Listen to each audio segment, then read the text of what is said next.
All right, so we got a Sunday fun day for the Texans. Laremy Tunsil extended. Good. Brandin Cooks traded. Good-ish. We'll get into all of this. Comments, put them in. We'll get to those. It is another edition of Locker Room, number one source for daily Texans digital content. I'm Landry Locker. You can hear me Monday through Friday, 10 to 2 Central on Sports Radio 610 and the Odyssey app. So let's start with the good news. The less, I don't want to say surprising, but the news that we figured was going to happen. Laremy Tunsil has been extended. Laremy Tunsil, 3 years, $75 million, $50 million in guarantees, $60 million in total guarantees. That is the news that we all kind of saw coming. We heard Laremy talk about this before on our show. We've heard him talk about it before. I know he talked about it with DJ BNMA, but Laremy Tunsil gets his extension. Really kind of a win-win situation for the Texans. You're going to have a bunch of guys on rookie deals. Why not have one of the best players at his position on your squad under contract? Obviously, it's not a cheap deal, but you can make deals like this whenever you have the luxury of having so many guys on rookie deals. The other news, and this one is the more interesting, Brandin Cooks gets traded for a 5th and 6th round pick to the Dallas Cowboys. Texans are going to eat $6 million of this. There's going to be a lot of dead cap with Brandin Cooks. This was not surprising. We knew Brandin Cooks was going to be traded. If you listen to this show, I said the second that they were unable to deal Brandin Cooks last year, I said we're probably looking at an Amari Cooper deal.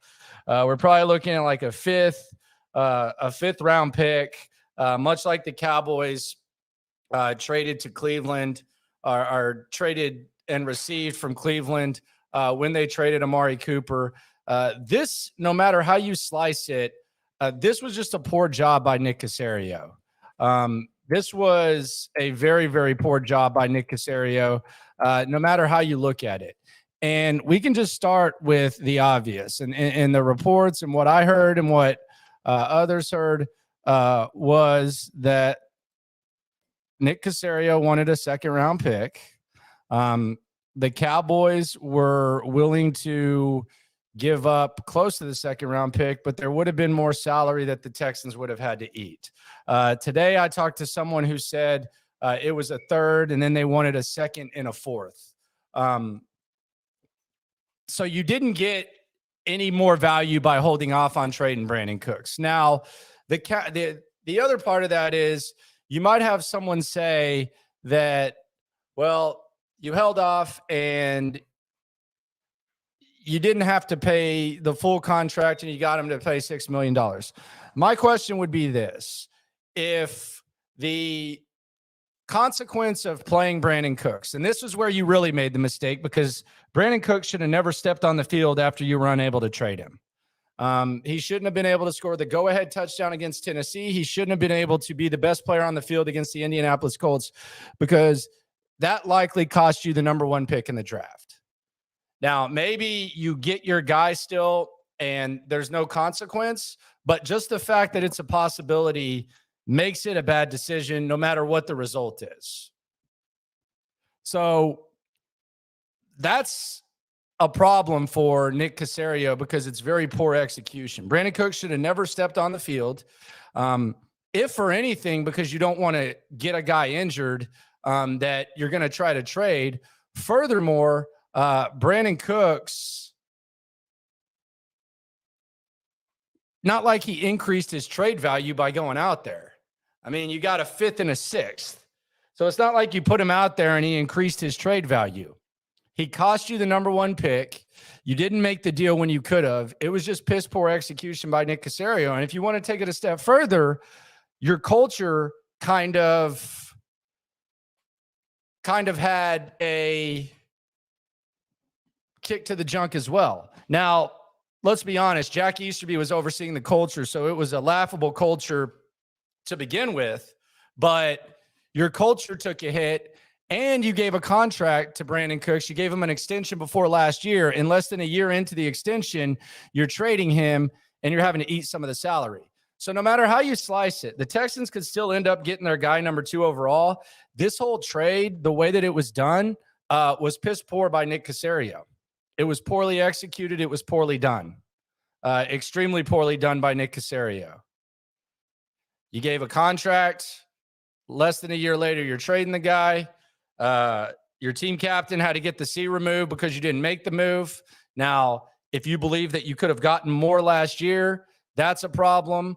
And if you don't believe that, just the fact that he was able to play and he cost you the pick, that's poor execution. Piss poor execution by Nick Caserio, no matter what. Now, the ideal result is whoever their quarterback is, whether it's Bryce, whether it's CJ, they get that guy. That's the ideal result, and there's really no consequence outside of a little bit of salary.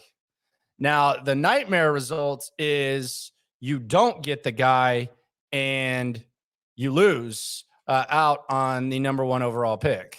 And not only do you lose out on the number 1 overall pick, you lose out on your franchise quarterback. So either way, it was poor execution. OO says you play to win the game. You don't play, you'll lose the game because you want the number 1 pick. That's not true. Like, everyone does that. Chicago did that. Chicago bench guys when they even benched their starters in the second half. You don't go up to Lovie Smith and tell him to lose, but you make guys inactive. That's been done throughout time. So you're just making stuff up there, sir. But I appreciate the comment. But yeah, you can do that. It happens quite often, and Chicago did it, and Chicago got the number 1 pick. Tyler Olson says, if we get Bryce Young, the last 2 yards are a win. But just like with football, we don't ignore in victory what we wouldn't ignore in defeat. It's a Jeff Van Gundy line. Nick failed the whole culture deal with Brandin Cooks. I agree. Every layer of stuff, Nick Caserio failed when it came to the Brandin Cooks thing. Any way that you slice it. Clarence says nothing will change what happened in Indy. No kidding. I didn't think that they traded for a time machine.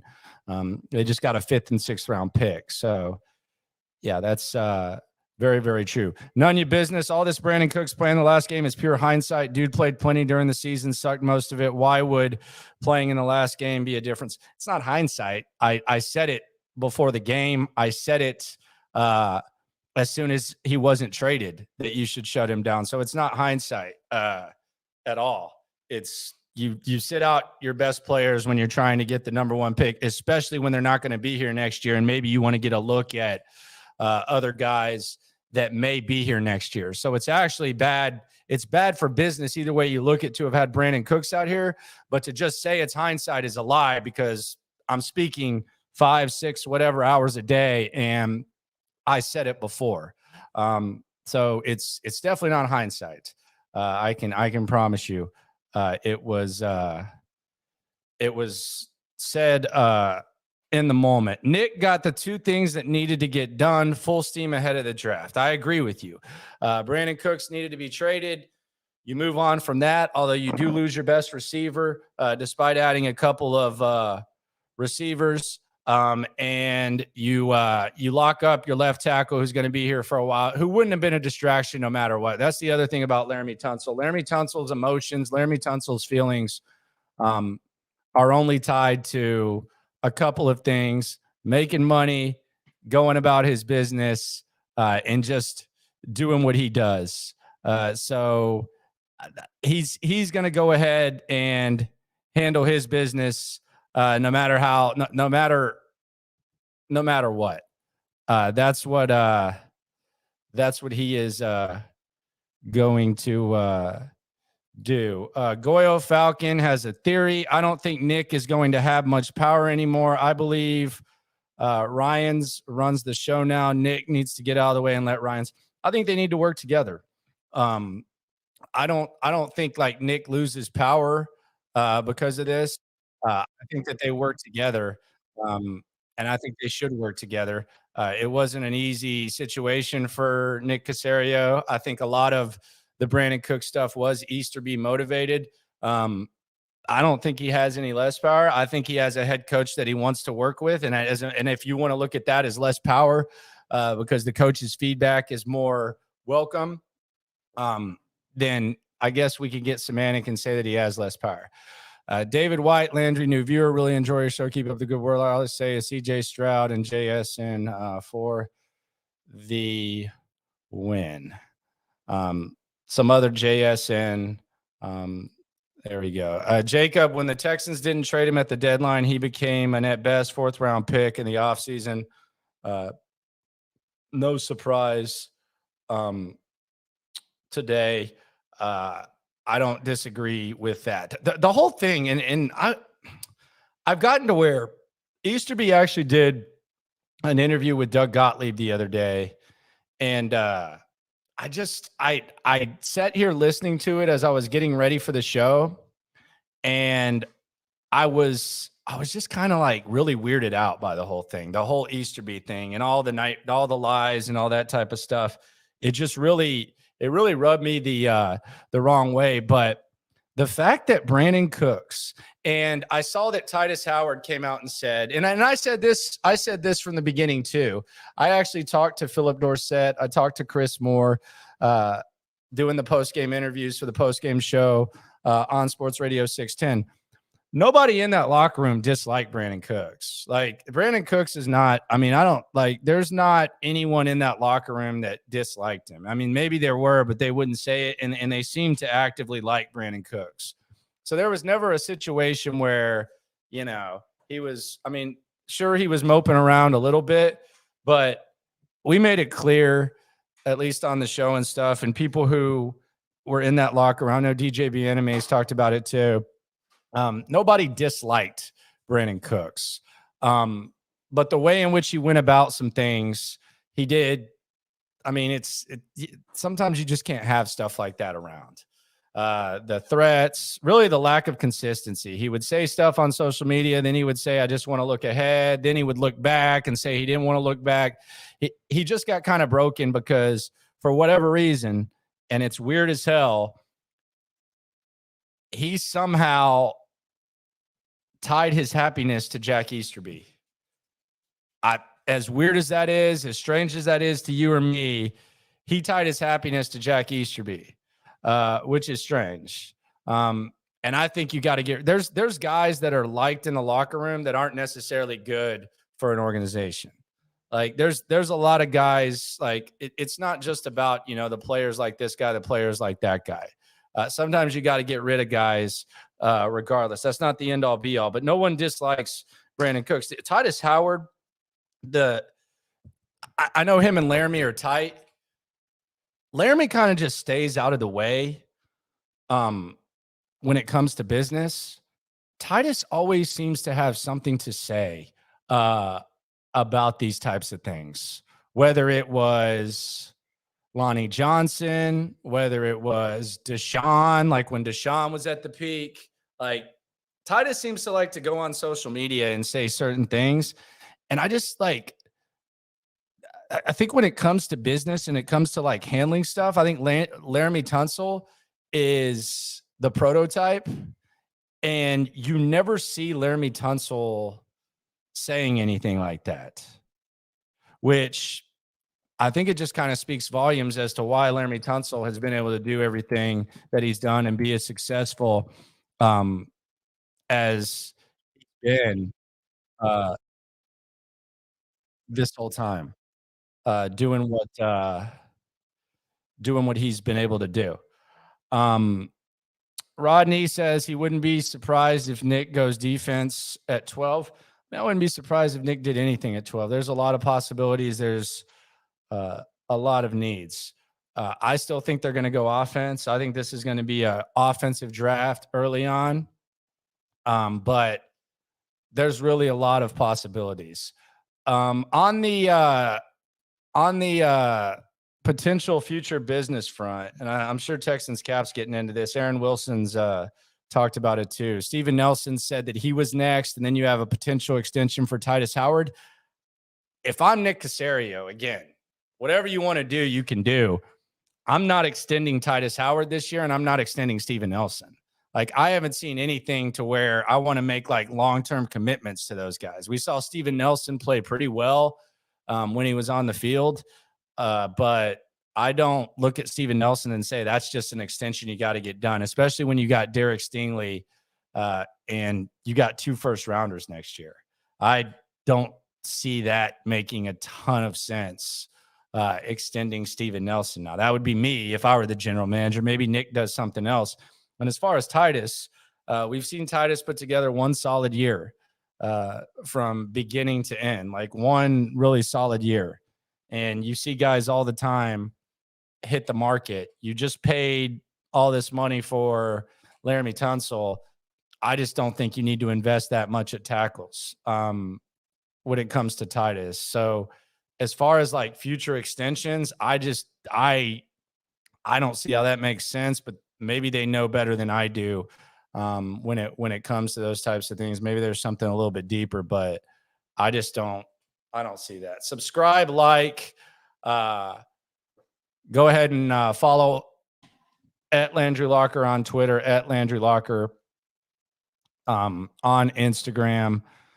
Burrito says that Caserio is the worst GM in Texans history. I would say Bill O'Brien would have something to say about that, and Jack Easterby was kind of with him. So I would say those two as a duo are the worst, and I would say both of them are the worst when it comes. Jacob says Nelson in a new scheme, you need to wait it out. Exactly. Like, even if it wasn't a new scheme, it was 1 year.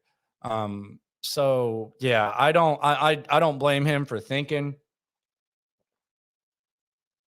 like that, but 1 year into a 2-year deal with pretty good ball, I'm just not. That would be really, really strange for the Texans to do that. What's the realistic wide receiver room for this year? You're going to have Robert Woods. You're going to have Noah Brown. Hopefully you have John Mechie. You're going to have Nico Collins. And then I think if you can add a badass in the first 3 picks, whether it's 12 or 33, it's not a great wide receiver room, but it's a good one. And depending on what you get from Mechie, if you get anything, and what you get from that top guy, it could be significant improvement from what you got last year, because let's be honest, you didn't get a very good Brandin Cooks last year. As a whole, I think Brandin Cooks is a really good player. This was easily his worst year. A lot of reasons why. But even when he was on the field, outside of when he was trying to screw the Texans over from getting that number 1 pick, Brandin Cooks really wasn't a very good player this year. Had to drop against Chicago, etc. So I don't know. JSN fan, Andrew, he's the next great wide receiver. I feel it. I think he's going to be really good. Daniel thinks Caserio is doing a decent job. Extending was a great move. Yeah, I think Caserio is doing an okay job.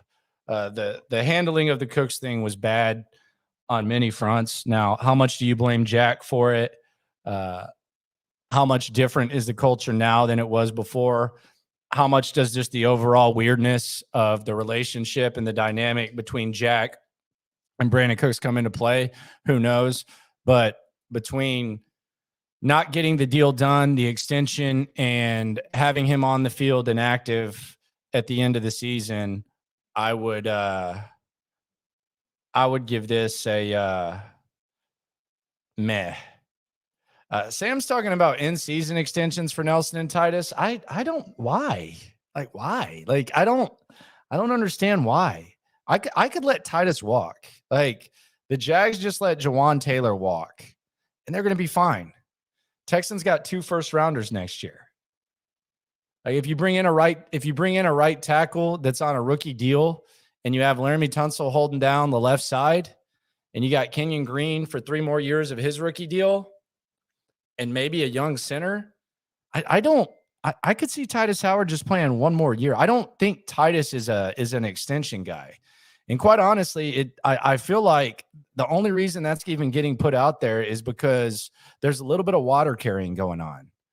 I think there's certain people in the media, you can figure it out, that carry the water and they throw out this like extension stuff. I saw Aaron Wilson like retweeted the Steven Nelson thing. Like who was saying before that Steven Nelson needed to get an extension? I mean, I like Aaron, but who was saying that? Like, it just makes you wonder, like, why? I mean, we've interviewed Steven. I like him, but I mean, I just don't know where that came from. Titus, you're going to give him an extension right now? Why? I mean, Josh Jacobs went out there for the Raiders and played on the final year of his rookie deal. Daniel Jones did the same thing. He had to go out there and prove himself. Why would you, like, after 1 year, that just seems silly to me.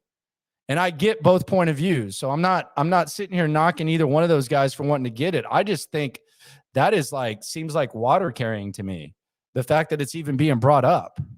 Who's saying that? Like who said, okay, Steven Nelson's going to sign a 2-year deal. Now it's time for an extension. One guy. One. Titus got his 5th-year option picked up. What's he making, $10 million this year? You tell me you need to extend that? I mean, Taylor just got a 4-year, $40 million deal from the Chiefs? You think Titus Howard's going to be much more than a $10 million ball player at this point? I mean, come on. What are we doing? Like, I don't mind giving extensions when they need to be. Like, Laremy Tunsil is one of the best tackles in the game. Like, you can lower the cap hit with Laremy Tunsil. You're about to draft a good quarterback. So Laremy Tunsil's blocking his blind side. You don't have to worry about that. And you got a bunch of rookies on rookie deals. Now you're telling me Titus Howard and Steven Nelson? Come on, man. That shouldn't even be a topic. That's just being put out there. That's damn water carrying gone wrong to me, in my opinion. And that's just my opinion. So take that for what it's worth. But I follow the source. Like, that's what we play on our show. If you work in a radio market and you cover a team and you talk to a fan base like we do every day here, once news gets broken, like, you guys know this, you can say, oh, well, where's this coming from? How valid is this? Like, when Bill O'Brien and Easterby were here, you knew as soon as Rappaport and Breer said something, holy crap, there's something going down. Remember the day of the Hopkins trade? You heard, and Peter King too, but you heard the rumors from Albert Breer, that the Hopkins trade rumors. I'll be damned. Hours later, he's traded. You knew it. You could follow the source. Same thing with Rapp. Like, Rapp was getting all the stuff. Peter King called Jadeveon Clowney not a worker bee. Follow the source. Like, when I'm hearing like Steven Nelson and Laremy Tunsil contract stuff, I mean, that's just water carrying to me. That's just water carrying to me. But I don't. What the hell do I know? I think a little bit, maybe a lot. David White, I agree with the Titus take. After one solid year, it'd be dumb to extend. Yeah, it makes no sense. It's just being put out there. Daniel says, media always collaborating with either players or coaches. Hard to take journalism serious, more like National Enquirer. See, I don't like generalizations because when we say media, you're basically saying everyone. And I don't like generalizations. I hate when people say, Texans fans or all fans or people on Twitter. I'm very anti-generalization. There's a lot of stupid stuff I do, and you'll hear me say some stupid stuff. Stupid. But generalizations is something that I try my best. Like, we have like some fun talking about stereotypes and stuff, but like, I don't like generalizations. So I don't think the media always is. I mean, I don't think anyone at my station is, carrying anyone's water or anything like that. I think there's like authentic takes. I don't think everyone in the media is doing that, but I think some are. I think some of these insiders are. I think there's a lot of it going on with Carolina's number 1 pick. You have all these media types saying, well, the Carolina Panthers could still trade. Come on. They didn't trade up to number 1 to not trade or to trade. Like, come on. Like, you're just saying that to maintain the relationship. And then you have all this like agent stuff that's just blatant. And the worst part is sometimes these people who do it for the agents, you don't even get the story. You don't even get the story. I just don't understand. Really strange when that stuff happens. But who knows? Maybe this extension happens. I just don't know where this came from. Eric says he's glad Cooks is gone. Agree, should have been moved at the deadline. Do you think Caserio wanted to wait to see if a new coach could keep him here? No, I think he was gone no matter what. I think that was established. The way in which he acted, quite frankly, I don't think you can trust that guy to be around, regardless of how much the team admires him and regardless of how much the team likes him. When you're threatening about lies and you're in your feelings and your happiness is tied to really the worst thing to happen to the organization, I think the ship sails no matter what. I think Nick got a little bit greedy. I think Nick probably didn't want to eat some of the salary. And I think Nick just effed up. I think Nick screwed up with the Brandin Cooks thing. I mean, we sliced it all the way. Either you didn't get the max deal, and if you don't think that he got the max deal and you don't believe what people in Dallas told me, second round pick, and then it was a third for sure. And these are pretty reliable people. If you don't believe that and you just want to be on your island, then he still shouldn't have played Brandin Cooks. So, yeah. Jeffrey says, depending on how the season goes, Titus can be traded for what though? Like, what is Titus Howard's value? Like as a right tackle, like what is his value? I mean, maybe you put a comp. Maybe there's like a comp pick that you can get for him, but I don't know. I don't know. Daniel says, who's a solid tight end to take in the late second or early third? I'm assuming when you say late second, you're talking about like trading up a couple thirds to get it. Look, there's 5 really good tight ends, and we don't know when they're going to go. Whether it's Kincaid, whether it's Mayer from Notre Dame, whether it's kid from Oregon State, big dude from Georgia. There's a lot of good tight ends. It's just going to be a matter of when the run happens. So we'll see what's going on. Tyson says it's good to be a Texan. It's always good to be a Texan, even when it's not. Right? I think so. Jacob says, is Davis Mills here to start the season? His numbers was given to Woods. You think he could be cut before? I don't know what happens with Davis. I don't know what people. I think Davis can make it as a backup in the league. And look, when you draft a guy in the 3rd round, I know that he kind of got thrown to the wolves where, you had Deshaun Watson and all that drama. And immediately you look at Davis Mills and you become a little bit more disgusted with him because he's not Deshaun Watson, although he did show you some good things his rookie year. But I do think there's a possibility that Davis ends up being a good backup in the league. He's a hard worker. He seems to be. He seems to have a pretty good head on his shoulders. And look, he's started some games. And a lot of times whenever backups start, they're backups because they didn't have success as starters. So I don't know what they do with Davis. Maybe him and Keenum are competing for the backup gig, although I would think it would be Case. But I could see him getting traded for like some sort of comp pick or something. And I could see him, being in minicamp in a month or so and trying to figure out what's going on. Hell, maybe they showcase him in preseason and then someone gives you a 7th or something for him, or someone's going to cut someone and they give you the person they're going to cut for Davis Mills, But I do think Davis, I wish the best for Davis. I hope that he figures it out. We just know, and we've known for a while, and quite frankly, it was unrealistic to expect. He's not a franchise quarterback. Miles Jack, they need to improve their linebackers. We still don't know what linebackers are going to bring in and what they're going to do, but they need to improve their linebackers. And they probably need a veteran. You got to do better. I think you got to do better than Christian Kirksey when it comes to linebackers. So whoever they want to look at, more power to them. William, pipe dream, I think. Bring back D-Hop and right that wrong. Nuke needs to go chase a ring. Like, if you like Nuke, don't you want Nuke to go out there and maybe like find a situation where he can, find maybe go ring chasing or something? Like, wouldn't that be better? Like, wouldn't that make you more happy uh when it comes to Nuke, instead of him coming here and playing with the rookie quarterback? Maybe they can write that after Nuke retires. Do you think Nick would try to trade for Ryan Kelly and pick him up from if Indy cuts him? If Indy cuts him, maybe. A lot of people have been talking about B. Jones. They'll figure something out at center. I do think Questenberry, while I don't think Questenberry is a quality starting center, I do think we got to be fair to Questenberry because, A, they didn't expect him to be a starting center last year. Now, you can't say Nick screwed up by bringing back Justin Britt. Justin Britt wasn't good the year before, and if you watch minicamp, Justin Britt was moving like Frankenstein.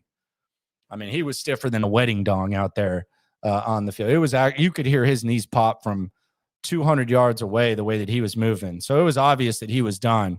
But as much as we talk about Kenyon Green not benefiting from playing next to a good center, Questenberry didn't benefit from playing next to Kenyon Green either. Kenyon Green was out of shape. Kenyon Green was hurt, and Kenyon Green was, quite frankly, just outmanned out there.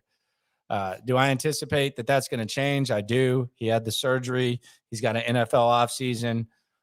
He's got kind of just some time to work and some time to step away. So I think he'll be better. But let's not act like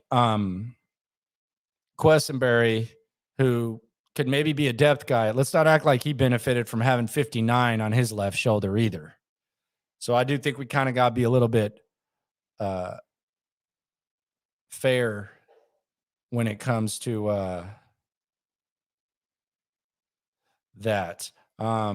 This is going to be the name that comes up. Shout out to Greg. What's up, man? He's starting to think that the Texans should trade down and take John Michael Schmitz to fill that center spot. He's regarded as the top guy. There's a lot of good centers in this draft. Now, how good? I don't know, but there's some decent centers. He's the one that's considered to be elite. So maybe they figure that out. TJ's already thinking playing chess a little bit. Any chance they're waiting to announce Pyramid until after the Tunsil extension, or has it sailed? I don't think the ship has sailed, but I haven't heard a damn thing about it. William, going back to the Hopkins thing, as long as Hop doesn't have to go the Patriots with B.O.B. JJ was on McAfee and said that he could see that happening because business is business. That would be really interesting. Really interesting. Jacob asking about Britt. There was like a LinkedIn link from Justin Britt about trying to find like a coaching job or something. I know he's alive. I know he's chilling, but I don't know what he's doing. Joe's late for the live. All good. Happy you're here. Said he had to take an Easter bee. Brian asking, what are the chances we use the 5th and 6th, our third from Cleveland, to move up one spot? Would that be enough? You're talking about the trade for the number 1 pick. Don't know.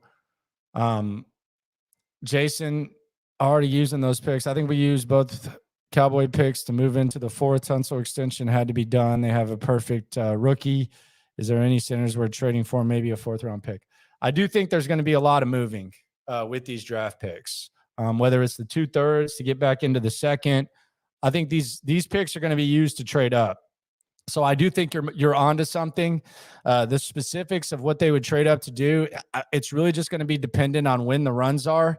Like, when is the tight end run going to happen? Like, if the tight end run happens late, like in the 2nd, I could easily see the Texans packaging up their 2/3 and whatever to move up and get one of these top 5 tight ends. I could easily see that. But I think you're in a good place there, and I think you're right, because they're not gonna have all these rookies on their team. So there is going to be some moving up. There is going to be some dealings. So that's a really smart thought. J.O., shout out to J.O. DeMeco Ryans is the coach that can help Anthony Richardson develop as a person and player. Does he need to develop as a person? I haven't heard anything bad about him as a person, but I get what you're saying. Just like, be wise for the young man. As a player, I don't think Bill Walsh could develop Anthony Richardson into a good quarterback. I just don't feel good about him, like a lot of people do. If we get Bryce Young, the last 2 years are a win. But just like with football, we don't ignore in victory. Yes, I read that. I love the Jeff Van Gundy. So nice. I read it twice. Andrew says, Nick to me always tries to get the most of every deal. Won the Watson trade and failed us on this one. I'm okay with it. Can't bat 1,000. The Watson trade was perfectly executed. So I do think that he deserves credit for that. This one, though, it's not even about the trade. It's about the fact that you let him step back on the field and cost you the number 1 overall pick. That's the problem. Gabriel says his homie said after QB at 2, we should take defense at 12, maybe wide receiver at 33. I kind of want a wide receiver at 12. Although I would go with Bijan Robinson too. I'm thinking offense, man. I just want monsters on offense. If you can get a top 10 player in the draft at 12 that plays offense, whether it's Smith and Jigba or Bijan, that's what I want. Coach up the defense. Let DeMeco coach up the defense, and let's get an offensive core of whoever you take at 12. Maybe even whoever you take at 33. And then next year we can focus on that defense. But I'm going to rely on DeMeco Ryans to coach him up. I'm going to surround my young quarterback, with as many ballers as possible. Even if that means you ease his burden with some Bijan Robinson. That's what I'm going with. But that's just me. I want as many ballers as possible. And I want to go offense and then coach up the defense and hope, because you have some guys on defense who are going to be better next year, right? You feel good about Harris. You feel good about Petrie. You feel good about Stingley. They're going to play better ball, right? You've added some starters on defense. You got Jimmy Ward at safety. You got Sheldon Rankins, and you got Ridgeway defense. Jonathan Grenard was hurt last year. He's going to be back. So your defense is already better, I think. And you got a coach who coaches defense, coached the best D in the league last year. So maybe you find some guys later, but as far as like the early premium picks, I'm going with the offense, baby. I'm going with the offense. Top priority, wide receiver, running back, tight end. Offense. Get them all. Hell, go ahead and get me Bijan Robinson at 12. Get Smith and Jigba, Gibbs, and then get a tight end. Trade up, trade 2 3s to get back in and get a tight end. Offense. We'll see what happens though. We got a hell of a lot of time to get into this. It was a very, very active day. Tunsil extended, good. Brandin Cooks traded, good. The execution of the Cooks trade, meh. But it is what it is. Nick Caserio going to speak tomorrow, 7:30 a.m. On Sports Radio 610, Odyssey app, AUDACY. And then after that, listen to the show of record in the loop with myself, John Lopez, Figgy Fig. Appreciate all you people for riding along. Check out the Cooks video. Check out the Tunsil video. Daily videos right here in the locker room. #1 source for Texans daily digital content. Subscribe, like, comment, interact with me online. That's what it's all about. No matter what happens, though, when it comes to the Texans, just remember one thing. The most important thing is we are all in this together. Enjoy the final stretch of this slate of March Madness games, and I will talk to y'all mañana. Have a good one.